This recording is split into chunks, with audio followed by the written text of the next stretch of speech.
5. It is obviously the biggest test of public opinion before the next general election. 4. The rancid disillusion amongst many of my readers, Telegraph readers, not just wanting to not vote for the Conservatives anymore, but pining for their evisceration.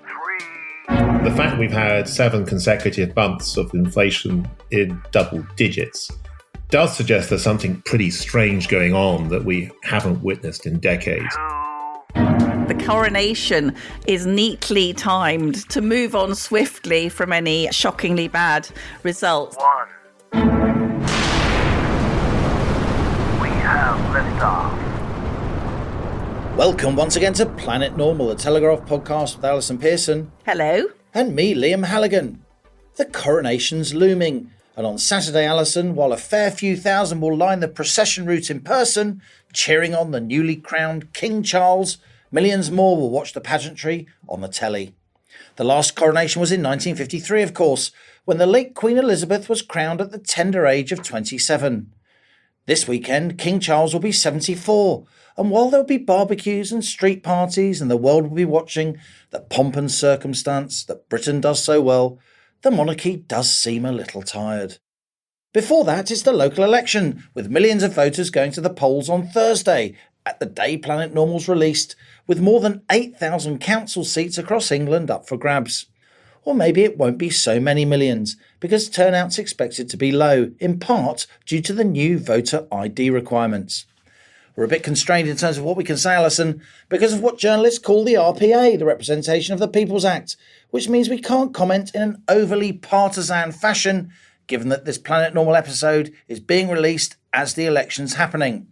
But I think it's fair to say we both think the Tories will be losing an awful lot of council seats.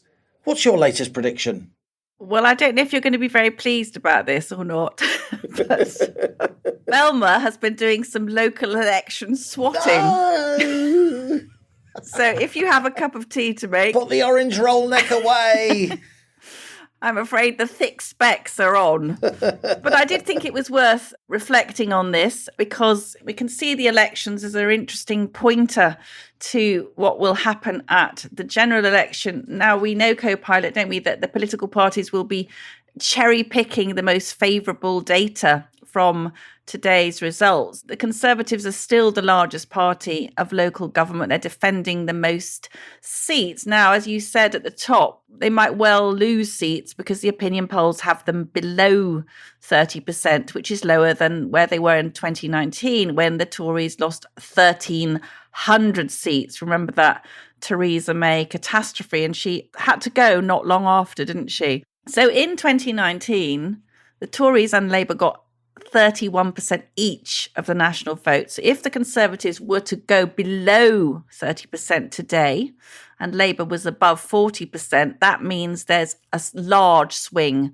from Conservative to Labour since 4 years ago. Now, co-pilot, if you haven't dozed off. I'm here. This is crucial, okay? So Labour in opposition has always had to get over 40% of the vote in the local election before they went on to form a government. You've noticed before the Conservatives have been managing expectations by saying they could lose 1,000 seats. Now, I reckon if they can keep those losses between 500 and 700 seats, they'll give a huge sigh of relief. However, we've got the Liberal Democrats coming up on the rails, and I suspect we could see them doing rather well in true blue Conservative heartlands. I've said this before on the podcast. I don't think there is a safe Tory seat in the country anymore. And Labour, of course, is also cunningly managing expectations in the other direction. Labour saying a good result for them would be gaining 400 seats. That's absolute nonsense. Labour's currently at 43% in the polls, and 400 seats would be a major disappointment. They really need to do a lot better than that, given what they need to achieve to win the general election. And this, I think I'm just going to come to the end now, really. But Labour is very keen to avoid comparisons with the local elections in 1995, when you'll remember, Liam, Tony Blair was leader and Labour got a stonking 47% of national vote share compared to the Conservatives on 25%, an absolutely huge gap. And Labour then went on to win a landslide. And in 2024, I think this is the key point, Keir Starmer's Labour requires a swing even greater than Tony Blair managed in 1997. And that swing still remains a record. So today, tonight, tomorrow, if we see Labour in these 2023 local elections doing a lot worse than Labour did in those same local elections in 1995, that will be an indicator that they are going to struggle to ace the next general election. So Planet Normal listeners, keep an eye on it. If the Conservatives drop below 30% of vote share today, they could still avoid the landslide scenario of 1997, but they do really need now to be within touching distance of Labour, not a long way behind as they are. And co-pilot, they are running out of time to catch up. Here endeth Velma's local elections research. And we'd have succeeded if it wasn't for you pesky kids. It's the fairground operator. You haven't done the Scooby noise. Did you learn anything from that? Yeah, I did. I also sensed that you're backing away from your earlier prediction that they're going to lose 1,300 seats when I said 1,000. You don't expect me to forget that. So where are you now? Are you nearer 1,000 or are you near 1,300? Have we got a tenner on it? I don't think they're going to do brilliantly. And I also think that the coronation is neatly timed to move on swiftly from any shockingly bad results, that they'll be well pleased that it's all going to be golden carriages rather than how terribly they've done in Esher and Epsom, I think. I'm sticking with my 1,000-seat loss prediction. And I actually, if we could change our predictions, which we can't because we've got a tenner on it, then I'd say maybe nearer 900 seats. It's worth saying that in 2019, Northern Ireland voted too. Northern Ireland isn't voting today. It's voting later in the month. So we're really only going to get a proper comparison with 2019 later on in May after those Northern Ireland council elections as well. All the councils in Northern Ireland are up for grabs. It is obviously the biggest test of public opinion before the next general election. I think the next general election will probably be in the autumn of 2024. So, as you say, 18 months at most. But I still think that it's very much in the balance who wins this general election, particularly with the economy on the move. If we can climb on top of this inflation problem, if inflation goes strongly into double digits when the figures are released later this month, and we'll talk about that more later, then I do think you could get a kind of cumulative effect of better news begetting better news as Labour really grapple with a lot of the culture wars issues which are hugely splitting their party.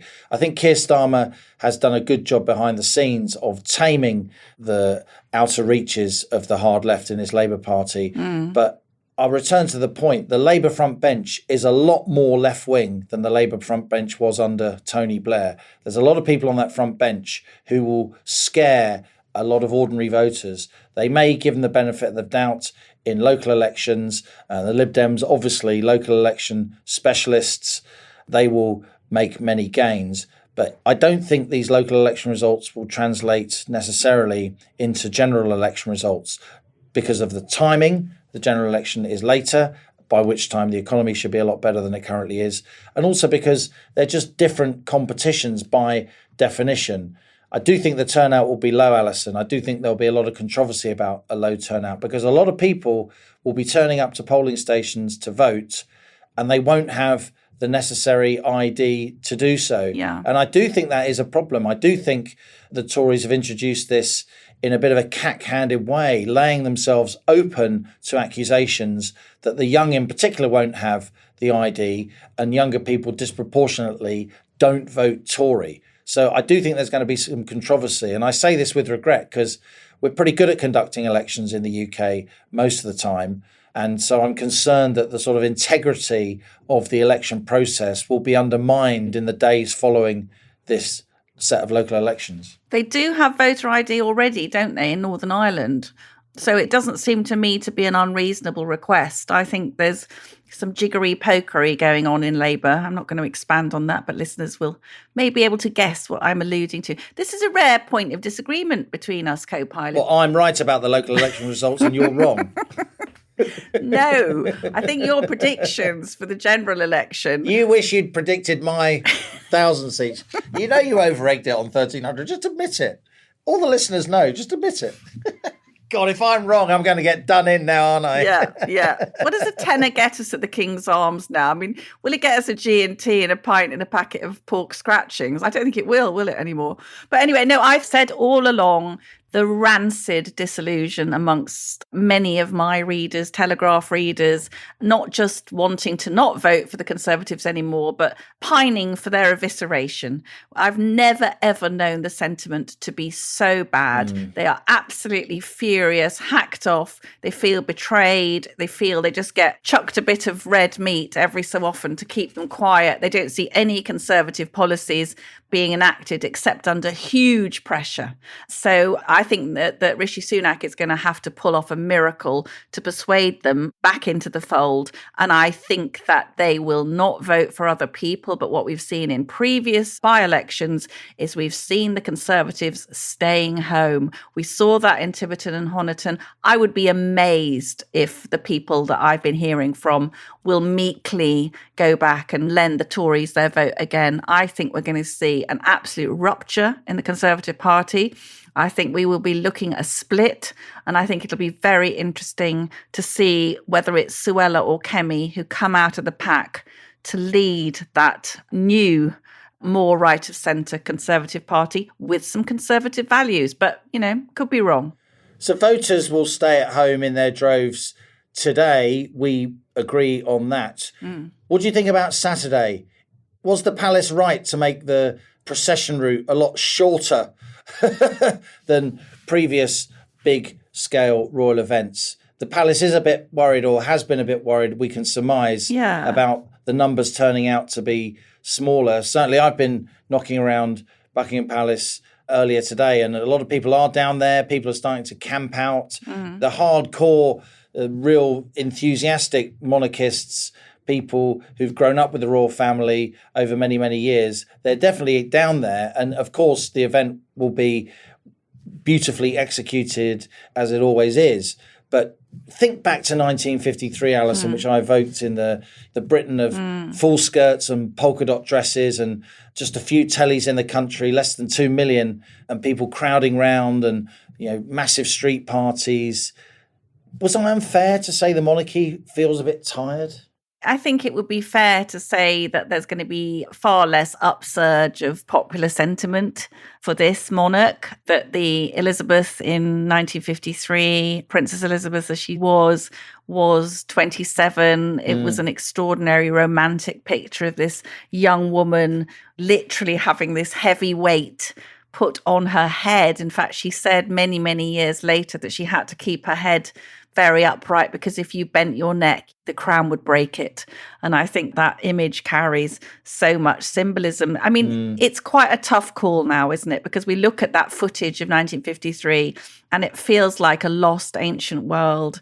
There's been a huge decline in deference. The class system is much less powerful, thank goodness. I mean, money and merit are now more important than hereditary titles. And I think, Liam, the difficulty that each new monarch faces is coming up with a coronation that fits the time. So King Charles has hacked back the number of dukes and invited Ant and Dec, the new dukes of Hazard. That was Bo and Luke. It's one of my best pub trivia questions, by the way. Who played Uncle Jesse in the Dukes of Hazzard? Who You did? got this? Denver Pyle. It's up there with who played Huggy Bear in Starsky and Hutch. That was Antonio Fargas. Yes, it was. I think You know it's right. You can see it on the screen, right? I can see it on the screen. You're wasted on us, aren't you? I know. So Ant and Dec are going to be there. Ant and Dec are going to be there, and it's going to be much more representatives from the charity sector. Quite rightly, there'll be young people who've done well from King Charles's Prince's Trust. There'll be social workers. It'll be much more sort of ethnically diverse. A lot of people, he very much wanted to have representatives of other faiths there. I mean, look, people will always find fault, but I will be writing about this at great speed for the Telegraph on Saturday. And I've been doing some prep, Liam, and I think it is very interesting to go back. I've been going back and reading this book by Roy Strong called Coronation, A History of the British Monarchy. I read it so you don't have to. And there are people going back as far as the 17th, 18th century. One critic said about the coronation of William IV, compounded of the worst dregs of popery and feudalism. So people have always been carping, but you'll love this. This is my favourite bit in the whole of this vast book. So it was the coronation of Edward VII in 1902, Queen Victoria's son. He'd been a very, very naughty boy, hadn't he, Liam?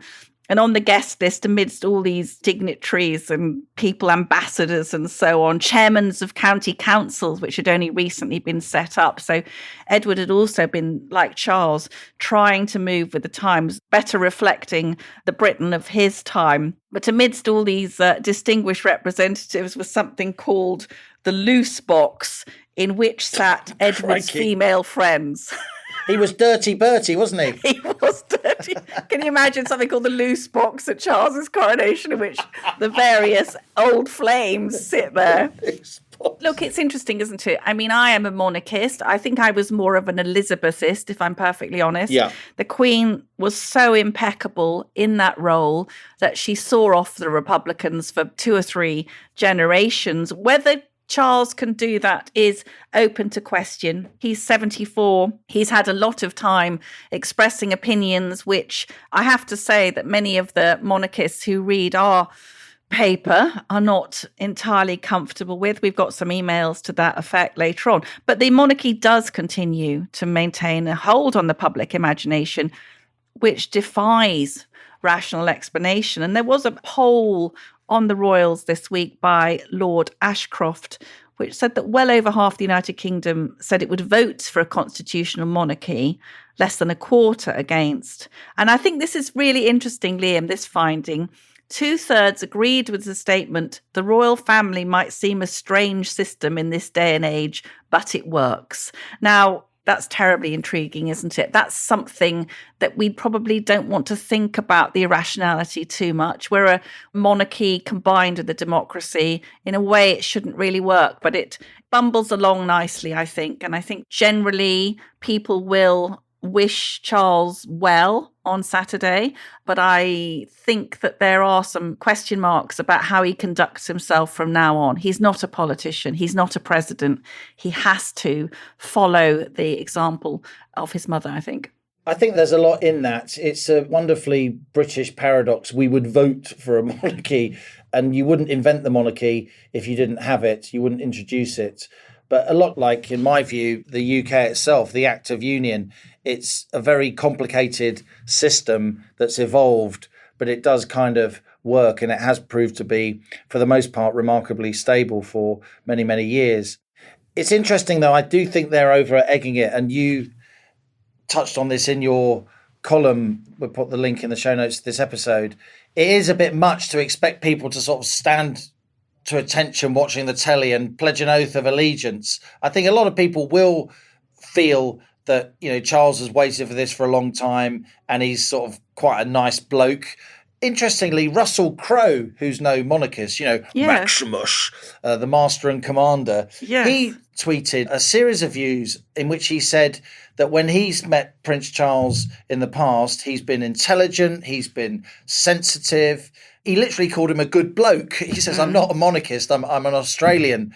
And of course, the monarchy is a lot less popular in Australia than it was. But he bothered to tweet that Charles is a decent guy. And I do think there's a sense that, you know, obviously he's never going to be as popular as Diana, and he's never going to be as popular as his mum. But he is now in a relationship where he is clearly in love, and people like to see that after all the difficulties. He's clearly got a lot on his plate dealing with his quite difficult son in many ways, though opinions may be mixed on that. But why are they asking people to pledge this oath of allegiance? That does seem to be a bit too much, and I think you agree. I think it was going to be called homage of the people. I swear that I will pay true allegiance to your majesty and to your heirs and successors according to law, so help me God. And I read that and I just absolutely cringed. I mean, that's something out of a sort of Robin Hood movie with Errol Flynn jumping out the trees and Little John, you know. It's just ridiculous. Hi there, my liege, isn't it really? Crikey. The best line ever in any history film. Men of the Middle Ages, welcome to the 100 Years' War, which was but it is definitely men of the Middle Ages. Yeah, I think we leave that kind of guff to the Americans, don't we? And I felt that apparently it came from Justin Welby. No surprises there. I mean, I just thought it was handing a gift to the Republicans. You know, you could picture the joy at Channel 4 News when they realised they could show footage of viewers staring silently at the screen with the caption, "People snub new monarch." I've got some doubts about this. I mean, he's very, very keen on modernising, slimming down the monarchy, but you do have to be careful that you don't lose what people love about it. I'm not sure that this cost of living crisis, they're spending 100 million. I'm not sure that's how people feel. People don't mind. I think Charles thinks that people mind toffs. I don't think ordinary British people mind toffs. I think they quite like them and they enjoy the eccentricity. And I found this really good line, which was from the late Anthony Sampson in his very good book, Anatomy of Britain. And Sampson says, once you touch the trappings of monarchy, like opening an Egyptian tomb, the inside is liable to crumble. So beware the bicycling monarchy, because they may soon knock you off.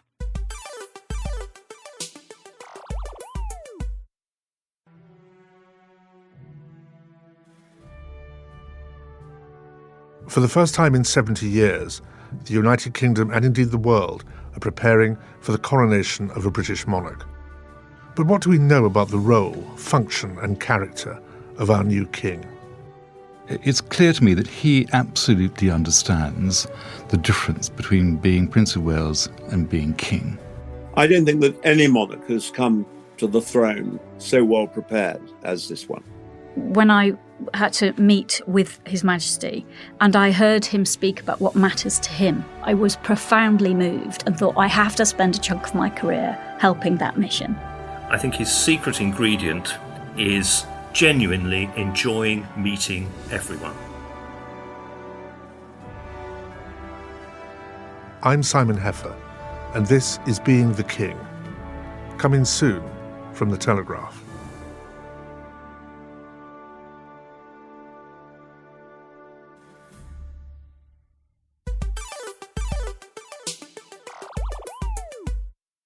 And now on to our latest Planet Normal guest.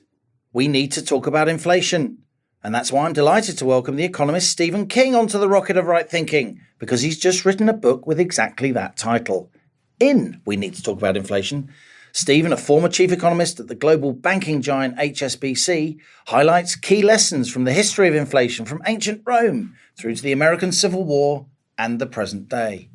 Why has the UK and much of the rest of the Western world been enduring this cost of living crisis, with inflation in double digits for months?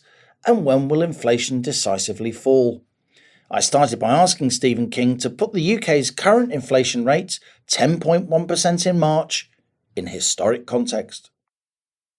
Well, Liam, it's certainly serious compared with what we've witnessed over the last 30 years or so. We've been through this extraordinary period of low and stable inflation. And I think the majority of economists and most people at the Bank of England thought that this kind of period of low and stable inflation was going to continue. And what we've been through over the last 2 or 3 years has been, I would describe as a pretty big wake-up call. So we're not quite back to where we were in the 1970s. I mean, if you go back to the peak inflation rate back then on one particular measure, it was 26.9%. So, we've avoided that.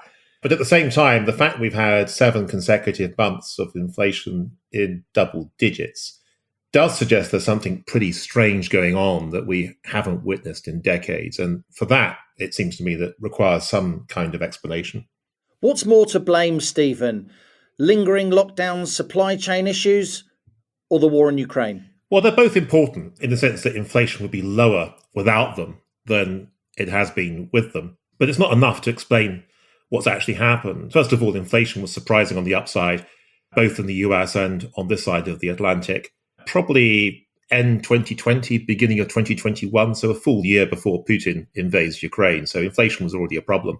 Secondly, when it comes to supply-side shocks associated with the pandemic, what started off as a series of localized price shocks in the form of higher semiconductor prices, higher second-hand car prices, spreads through the course of 2021 and beyond to a wider range of goods. and then into services, and then into wages. And it's true that real wages adjusted for inflation are falling, but nominal wages, which matter for price stability, have picked up. So you've got the whole range of indicators now which are suggesting that inflation is much more deeply embedded than was the case at the beginning of the pandemic, and certainly in the immediate aftermath of Putin's invasion of Ukraine. So it seems to me there's something going on beyond these two big external shocks. And it seems to me that one explanation for that is that monetary policy was loosened too much and then left too loose for far too long after we came out of the pandemic itself. Indeed, throughout 2020 and well into 2021, some economists, myself included, we were warning inflation was coming. We were warning the Bank of England should be raising interest rates early. So, of course, they'd need to go up by less overall. A stitch in time saves nine, if you like. Yet as late as November 2021, UK inflation was already above 5%, a 30-year high. The bank dismissed all warnings and said inflation was transitory. They kept using that word. Why did they get it so wrong? I think it's partly they believe their own propaganda. One of the peculiar things about inflation forecasts from central banks, and the Bank of England is not unique here, is that their forecasts are based on a kind of weird premise, which is the idea that so long as they have an inflation target, so long as they have the mechanisms to achieve that target, and so long as the public believe that they will use those mechanisms, then they are completely credible. This sort of model of inflation has no room for monetary mistakes. It has no room for external shocks. It has no room for the idea that the public can lose their faith in the central bank itself. So I think what's actually happened is that many of the things that central bankers used to look at, like, for example, monetary growth, were completely ignored. And although the warning signs were there were a series of red flags, if you like, flying. There was such a sense that inflation could not possibly return, and perhaps even worse, that the only thing we were faced with was deflation. Even when inflation did start to rise, it was almost intellectually impossible for policymakers to imagine this could be a return to the kinds of problems we last saw in the 1970s and 1980s. Isn't the intellectual impossibility is that because they won't let their minds go there, Stephen, when people like you and I were warning that a big inflation was going to happen? Isn't what's really going on here? We're both very experienced people. We've both worked in financial services. Isn't what is really going on here is central bankers in the UK, the US, the Eurozone, they're just scared of financial markets. They're scared that unless they keep printing money, unless we keep having quantitative easing, unless they keep interest rates as low as they possibly can, that financial markets are going to rebel. There's going to be some kind of big correction. Well, there's an element of that.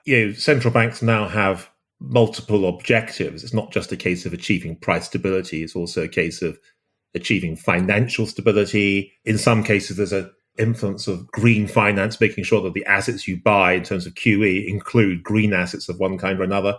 There are some central banks who are tasked to try to maximize growth or minimize employment. All these things are there. But I would suggest that central banks ideally should be, if you like, sticking to their knitting and focusing on price stability more than anything else. And as soon as they stray from that, there is potential for problems to arise.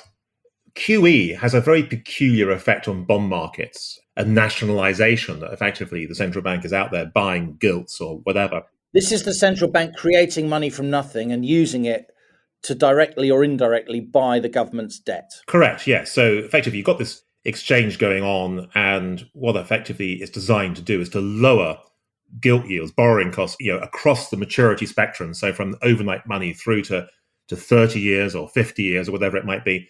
And the hope through QE was that by lowering these yields, it would encourage investors to not buy gilts, but instead buy riskier assets like the stock market, for example. And the hope was that if you did that, then stock prices would rise, which would then encourage companies to raise funds through capital markets rather than raising them via the banking system, which, of course, after the global financial crisis was rather weaker than it had been previously. The problem, however, is that if you buy up an awful lot of gilts, you're kind of distorting the gilt price. And it also means you're distorting gilt yields. You're basically distorting interest rates further out the so-called yield curve. And the problem with doing that is that you effectively are abolishing your early warning system for inflation. Because traditionally what happens is that if you have the first hint of inflation, investors would sell bond markets, become more nervous about the possibility of inflation, demand a higher yield on their government bond investments than they had previously, as the yields would rise. But if the central bank itself is the main buyer of these pieces of paper, then yields can't rise. It's the equivalent of effectively turning off your radar system because you think that there are going to be no more enemy bombing raids. So the next bombing raid that comes along, you completely miss because you've no longer got the radar system. And I think the same is true of inflation. If you assume inflation is not going to be a problem ever more, then fine, do QE. But it also means that if inflation does return, you're very slow to spot it. And that, I think, is exactly what's happened over the course of the last 2 or 3 years. Isn't effectively what we're talking about here, Stephen King, that the Bank of England, by creating so much new money, much of which has found its way into bond markets, into share prices, they've blown a huge asset price bubble. A lot of very well-connected people in the city and elsewhere have got very rich. The government's been able to borrow lots of money more cheaply than it otherwise would, kicking the can down the road as politicians like to do. We've set ourselves up for some kind of nasty correction. I'm not saying this is 2008 again, but financial markets are clearly extremely shaky. As early as 2013, Andy Haldane, when he was at the Bank of England, was saying we're in danger of blowing the biggest bond market bubble in history. And of course, lateral thinkers like him found that they couldn't stay at the Bank of England because there was so much groupthink. Well, I think there has been quite a lot of groupthink, and I think that actually the book describes some issues about groupthink and perhaps the appointments process for the Monetary Policy Committee. Nevertheless, I think there has been some groupthink, and I think the people who've questioned the wisdom of policies pursued over the last few years have been frowned upon. Not just policymakers, national newspaper columnists too, by the way. The problem here, of course, is that the more people that criticise, the bigger is the risk that the Bank of England's credibility is damaged, and its credibility is the only thing that really matters in terms of its view of how inflation and inflation expectations are formed. So if people like you and me are criticizing, it sort of undermines their inflation model. And if people believe what we're saying rather than what they're saying, their inflation model is undermined even more. So that becomes a problem. But it becomes a bigger problem, of course, if inflation then persistently surprises on the upside, which is exactly what's happened over the last 2 or 3 years. But going back to this issue of financial bubble blowing, I think that there has been a problem. And the problem in one sense can be described as follows, that asset prices have risen. They have been supported. In the early stages of COVID, when the economy was collapsing, stock markets were absolutely booming, which seems a bit odd, but of course it's partly explained by this. But what hasn't happened over the last 10 years is that the money going into asset markets, it hasn't transformed itself into, if you like, money going into the real economy, because of course over this period of time, economic growth has been disappointingly weak. I think one of the big issues that has cropped up over this period is that, people have focused a lot on trying to reinvigorate growth through monetary stimulus or fiscal stimulus. But I think that one of the biggest problems with the UK economy and also other economies is very, very poor productivity performance. This is basically output per hour or output per head.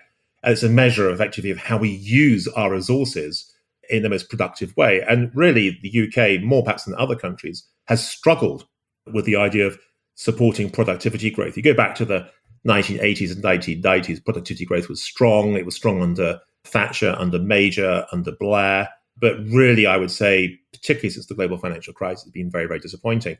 So you can blow as much sort of money into the financial system as you might like.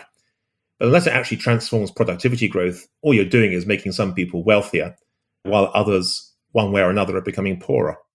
Do you agree, Stephen, that pre-COVID quantitative easing and post-COVID quantitative easing are completely different, and the latter is much more inflationary? This is a point I made to the House of Lords Economic Affairs Select Committee, because post-COVID QE, precisely on the point that you just mentioned, it didn't stay in the financial system like pre-COVID QE. It didn't just go into stock and bond markets and expensive houses in areas where people who work in the city live. It actually was used directly to pay for furlough, to pay for CBIL loans, those business support loans during lockdown.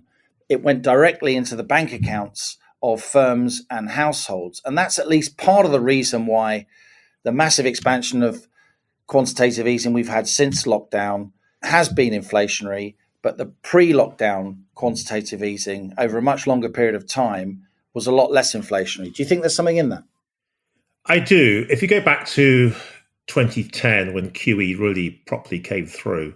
It's fair to say that there were some monetarists out there who were warning of imminent inflation, and they were wrong. Effectively, initially when QE was done, it was an attempt to replace what I would loosely describe as private money with public money. Private money is sort of stuff that we treat as being money during the good times, but we want to avoid like the plague during bad times. So pre the global financial crisis, you had lots of things that, particularly in the financial system, felt like money. So collateralized debt obligations and all these ghastly things felt like money because they were very, very liquid. After the GFC, no one wanted to touch the stuff with a barge pole. So you had to basically replace private money with public money, because if you didn't do it, you'd end up with a sort of 1930s type depression. So I think QE initially was absolutely the right thing to do. Two problems with that. The first is that it continued for far longer than was originally intended, because every central banker out there wanted to fight deflation at all costs. I mean, this whole fighting deflation thing, it was a bit of an alibi, wasn't it? There were massive vested interests that wanted more QE in government and in financial services. Well, I think there was a fear of deflation that was overdone. I think one can distinguish between good and bad deflation. The bad deflation is sort of Keynesian type 1930s deflation, where prices fall, wages fall, interest rates can't go below zero, so you end up with a messy situation where you begin to get what's called debt deflation, sort of downward spiral in the economy, which is what we saw. So Japanese-style disease of the early 1990s. Yeah, mass unemployment, mass bankruptcies, all the stuff associated with that kind of nasty debt deflation that we saw back in the 1930s. Well, we haven't really, seen that. And in many ways, you might argue that some of the deflation that we tried to avoid was actually what I describe as good deflation, because it's associated with globalization, with cheap imports coming through from China, from India, and so on and so forth. And what arguably should have happened is that prices should have been allowed to fall relative to wages and relative to profits. So in a sort of real sense, we'd all be better off. But what central banks were terrified was the sort of 1930s type debt deflation. So they tried desperately to avoid falling prices where they could. In the process of doing that, they sort of encouraged so-called domestically generated inflation. But they also, as you quite rightly say, Liam, they also encouraged big increases in asset prices and asset price bubbles of one kind or another. Now, post the pandemic, I think you're right, partly that the link between monetary and fiscal policy has become uncomfortably close. Huge increases in government debt, supported arguably by central bank policies. So the central bank's effectively buying the government's debt in layman's terms. Yeah, they're making it easier for the government to borrow more than they would normally do. And I describe this in the book as the Richard Burton, Elizabeth Taylor problem. You recall that in the 1960s, of course, you had this glamorous Hollywood couple getting married. They got married, they got divorced, they got married, they got divorced again. And I discovered actually that the day before Burton died, he wrote a final love letter to Elizabeth Taylor, which allegedly she took to her grave when she died. The point about this is that sometimes the relationship is on and off, and we've been through 20 or 30 years of monetary and fiscal policy being separate from each other. But I think they have combined again, just like Richard Burton and Elizabeth Taylor combined from time to time. And the consequence has been perhaps that monetary policy has been left a little too lax, a little bit too loose for too long, and also that it's too closely connected with fiscal policy. So none of this stuff historically is good news in terms of price stability. And it is worth noting also that if you look at government debt, a lot of people say these days, well, it doesn't really matter that much so long as interest rates are low. But that's sort of an obvious point, because if the central bank is enabling rates to be low, then it makes it much easier to fund large amounts of government debt. But the important point here is that we've seen a very big increase in government debt in the UK and elsewhere over the last 10, 15 years. And normally that only happens during wartime. And wartime is normally associated with inflation. And the point about that is that if you have a central bank that appears to be in the process of making it easier for government to borrow, then effectively you're rewarding the debtor through high inflation, but at the cost of the creditor, who might be the pensioner who has a sort of lump of cash savings in the bank, or someone else who has relatively unsophisticated financial investments and is very dependent on cash savings to keep them going through their life.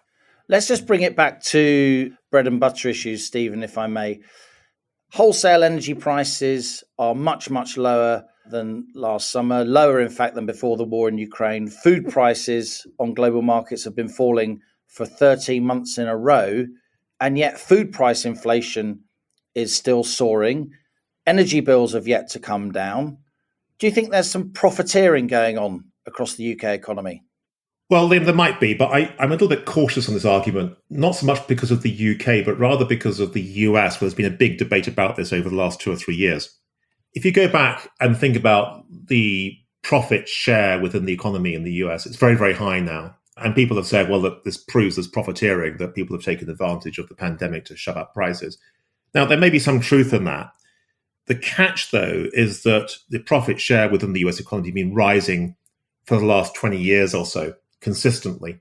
And for most of that period, it's been very low inflation rather than very high inflation. So the tricky thing here is trying to explain not so much what's happened over the last 2 years, but rather the previous 18 years. Now, part of this is a productivity story, partly it's a technology story. In fact, probably it's more the latter than the former. Technology has effectively allowed companies to control their labor costs better than might have been the case in the past. So if you think about, say, Uber drivers or Deliveroo people or whatever, they're effectively in an auction all the time. They're being sort of paid for by the hour, but also what they do during the course of the hour. How many deliveries do they make? How many rides do they provide? How quickly do they drive or cycle, or whatever might be the case. And I think that technology has changed that relationship between labor and capital.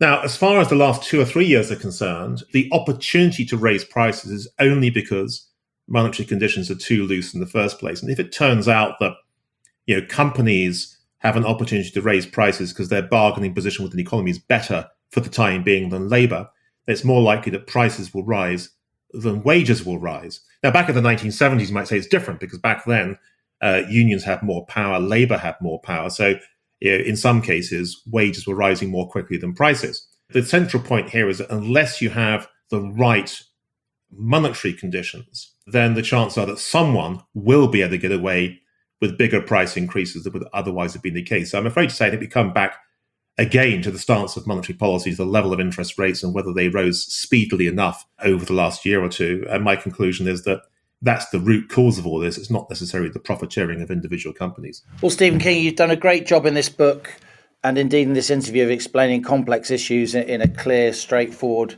way. Thanks a lot for coming on Planet Normal. Thanks, Liam. So there you have it, Allison. You have very much an establishment economist, if I can describe Stephen King like that, who is more than willing to really criticise the Bank of England in no uncertain terms. And I think he deserves congratulations for that. There is now a pretty dim view of the Bank of England, even among more sort of mainstream economists. Obviously, yours truly has been writing phlegm-flecked columns about the Bank of England for more than 2 years now, but no one will thank me for that. It strikes me, though, that history will judge the MPC, the bank governor, Andrew Bailey, to have been astonishingly complacent. And there are growing calls for less groupthink on the Monetary Policy Committee. It's a hugely important organisation. When it was first set up in 1997, to Gordon Brown's credit, actually, there was a lot of diversity, proper cognitive diversity on the committee. You had, during those early days, economists who aren't household names, people like Willem Boyter, Deanne Julius, Sushil Wadhwani, but within financial markets and within economics, they are very heterodox thinkers. They are willing to argue against conventional wisdom and come up with good reasons why they're right. And we've had none of that on the MPC for years and years and years. We've just had Treasury appointed people. The Treasury have completely taken over the appointments process.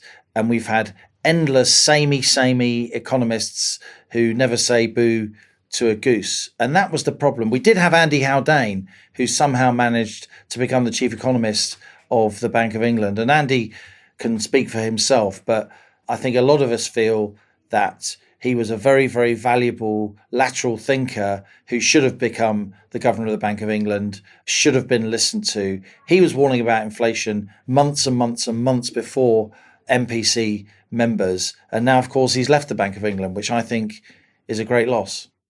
I thought Stephen King was a very lucid and compelling speaker. I have to say, co-pilot, I think it's couple of years of tuition at the right hand of Halligan has made me be able to understand some of what he was saying. I thought one of the most interesting admissions was that the Bank of England had believed their own propaganda, as you say, this bedeviled by groupthink. Strong words. And that the models or whatever they're using didn't take into account external shocks or changes in public sentiment. That seems absolutely astonishing. And you know what? I think it just really depresses me now when we look around at supposedly highly intelligent people whose decisions have a huge impact on the price of a basket of shopping, actual real people's lives, that these people are just not up to the job. And I saw recently, I don't think you probably heard my screech of horror, but this chap, Hugh Pill, now the chief economist of the Bank of England, he said last week, if you could believe this, that Britons need to accept that they're poorer and workers and firms should stop trying to pass on rising costs by hiking prices and, oh goodness me, demanding better wages. And I thought, excuse me, are you part of the bank which failed to follow co-pilot Halligan's directive and raise interest rates, which might have spared us some of the pain, which is now being borne by ordinary men and women and their families? I thought it was absolute sort of total arrogant tone deafness from that man, Hugh Pill. And I thought, well, if this is typical, so we are, aren't we? We are just subject now to this woeful groupthink. And just one other small thing I noticed this week with a couple of the US banks collapsing.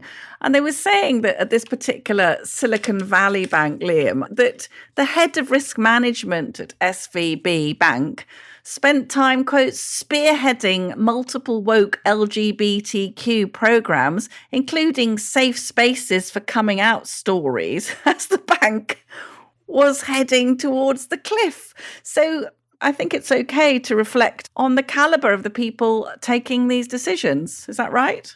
I think that is right. I think the Bank of England is going to do very well to get out of this current stage of its history without some proper reforms. What I don't want to see is that the Bank of England loses its independence. The problem isn't that the Bank of England is independent. The problem is that the Bank of England isn't independent enough, and it's become a kind of captive of the Treasury, and it's become too embroiled in politics, wanging on about green issues. That was all under Mark Carney, completely ridiculous.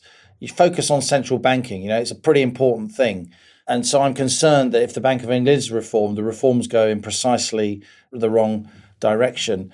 This cost of living crisis is ongoing. It's completely clear that if we'd raised interest rates earlier, we wouldn't need to have raised them as much as we have. Looking at some of the price rises around now, the ONS, in fact, the Office for National Statistics, to their credit, have just released a shopping price comparison tool, lifting the lid on very, very granular inflation data, going right down to individual products, tins of beans, loaves of bread, and so on. It's pretty incredible, the price rises that we've seen. According to the ONS, this is an official number, sliced bread on average, white sliced bread is up 29% during the year to 2023, butter up 30%, baked beans up 39%. These are eye-watering increases. And of course, the poor is hit hardest by these cost of living rises because they disproportionately spend more of their money on food. And headline food price inflation is still above 19%. And within that, many items, as I've just demonstrated, are up a lot more than that. Look, it sounds difficult, these technical subjects. Everyone's sick of hearing about it. But this really is what drives politics. That's why I go back to the fact that if inflation does start falling, and I do think it will start falling quite soon, then I do think politics will shift, and I do think we'll get more of a feel-good factor rather than a feel-bad factor. Just extending this groupthink idea, and of course we see it writ large, don't we, in the targets for net zero, totally irrational targets which are going to be almost impossible to meet and are going to cause hardship to large numbers of the population. You wrote a particularly good column this week, Liam, in the Sunday Telegraph, where you were talking about Sunak pulling the plug on the North Sea, watching the UK oil drain away in the face of these extraordinarily punitive taxes on oil, which even the net zero advocates admit we are going to require for quite some time after they say we won't need it. And you visited Aberdeen, didn't you? And were writing very, very well about the effect of ordinary men and women in Aberdeen. Indeed, at the peak of its production, the North Sea was producing over 2.5 million barrels of oil a day, almost 4% of global production. It's now well under 1 million.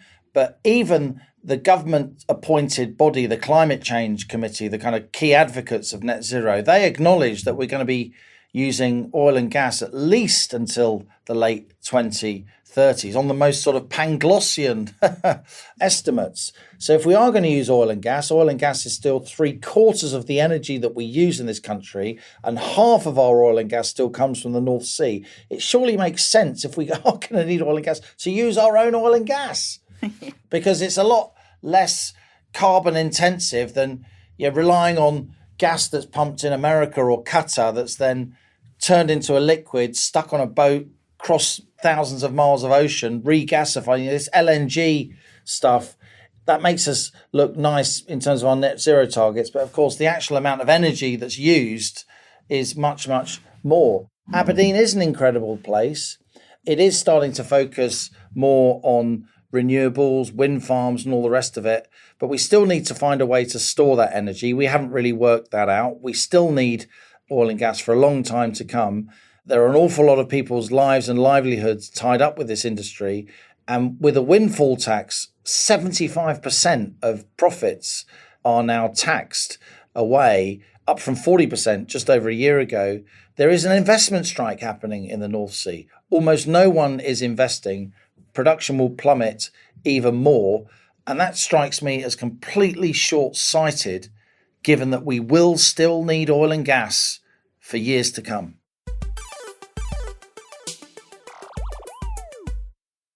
Now on to our listener emails, the messages you send to us at planetnormal@telegraph.co.uk. Please keep them coming. We absolutely love reading your thoughts and ideas and learn so much from you, as the co-pilot will point out. We've had a few, Liam, on the coronation. Alex says, Queen Elizabeth's model for monarchy worked because it was above the political fray and slightly out of date, a symbol of tradition, a constancy in a nation that has experienced rapid change, and she was not given to indulging the latest fashionable opinion. The late Queen generally commanded respect and loyalty, not least through dignified silence, constancy, hard work, being scrupulous in her impartiality and never complaining. Charles has got to understand that and embrace that model. It doesn't have to be a replica of Elizabeth's. There are areas where he can promote his own ideas about what's good for the nation, the prince's trust, his focus on conservation and restoration, for example, but he has got to steer well clear of anything that can be perceived as political. He needs to abandon this embarrassing obsession with being regarded as modern or progressive, both the antithesis of hereditary monarchy stretching back 1,000 years. Above all, he should desire to be respected, not liked.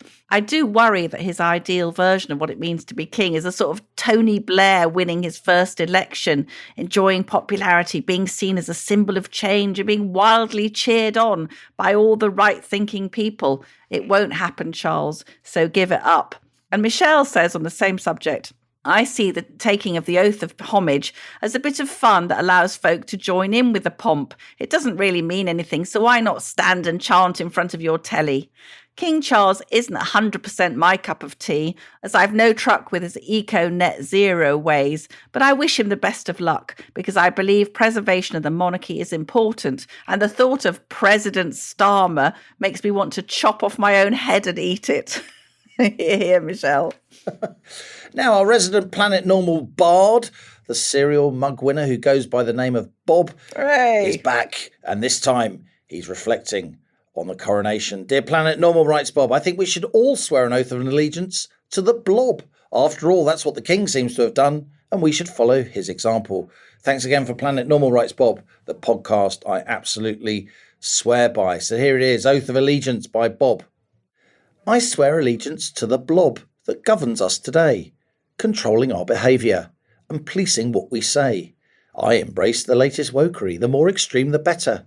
I'll denounce all non-believers who don't follow it to the letter. I oppose all use of fossil fuels which threaten us with doom. I'll welcome every power cut as I shiver in the gloom. I apologise for my country, the most evil land on earth. I'll take the blame for any wrongs that it did before my birth. So let us all devote ourselves to grim self-flagellation and bow before the mighty blob that subjugates our nation. He's back. That would be even funnier if it wasn't painfully true, wouldn't it really? This is from Neil. Dear Allison and Liam, how tin-eared can the Bank of England get? Hugh Pill, their chief economist who you mentioned, now lecturing us that we have to expect to get poorer due to increased gas prices resulting from the war in Ukraine. We're buying expensive gas from overseas when we have millions of cubic feet of the stuff under the North Sea. Furthermore, the Bank of England denies that earlier action from them would have had little effect on current inflation rates. This is the bit I like. We need a campaign, writes Neil, to get Liam Halligan and Roger Bootle appointed pronto to the Monetary Policy Committee to save us. Roger, of course, is a Telegraph economics columnist as well. Maybe Allison too on the Monetary Policy Committee with her newfound Velma economic skills. Up planet normal, says Neil. Best wishes. God bless you, Neil. You know, I can't work out the change when I'm in Waitrose. So I think me on the Monetary Policy Committee would be pushing it a bit. This is from Simon. I think, Liam, we've been discussing doing a Planet Normal special on housing because we have on the rocket the United Kingdom's leading expert on housing. So if listeners have any thoughts about housing, the market, renting and so on, please do send them in. And this is from Simon. I felt compelled to write after reading Allison's column about extortionate rents in London, says Simon. I've had to grind with my now wife for years to get a foot on the ladder, and we could only do so with the help of family. We now have a 6-month-old baby and are quickly outgrowing our one-bed ex-council flat, but the thought of saving up for another deposit is daunting. Probably it's our own fault for running an independent business with all the expense and stresses that go with that, usually waiting for large clients to pay us. But our personalities dictate that we are unable to work for bosses, and I believe that independent businesses are a good thing for our country. I agree that a lot of the rooms on offer in London are no better than slums, and the issue boils down to build-to-let landlords really loving money so much that they want to stick 6 people in a 3-room flat in bunk beds. All this leads to a traffic jam in the economy because renters are so desperate to make their rent with most of their salary that they perform adequately in jobs without wanting to take any risks. My wife and I want to have more kids, but we seem to live in a country that wants us to be units of production in an economic system rather than a family. We've both decided to raise our daughter as best we can without paying for childcare, as we think it's a daft idea for both of us to work in jobs just to pay for someone else to raise our child. Everything seems so insane, says Simon.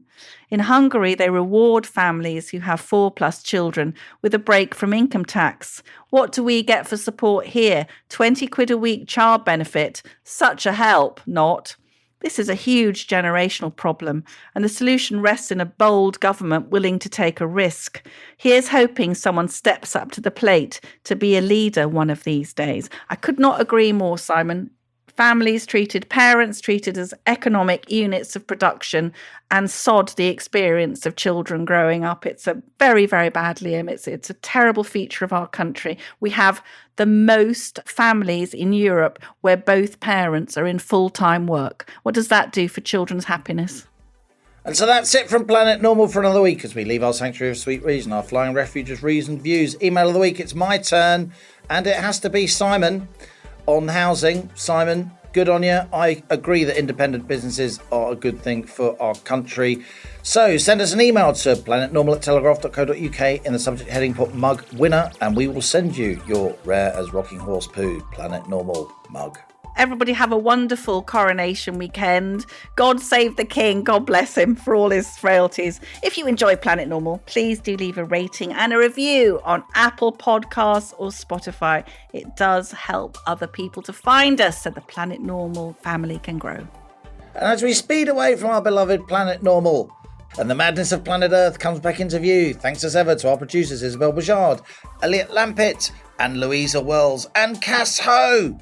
Stay safe and in touch with us with each other. Until next week, it's goodbye from me And it's goodbye from him.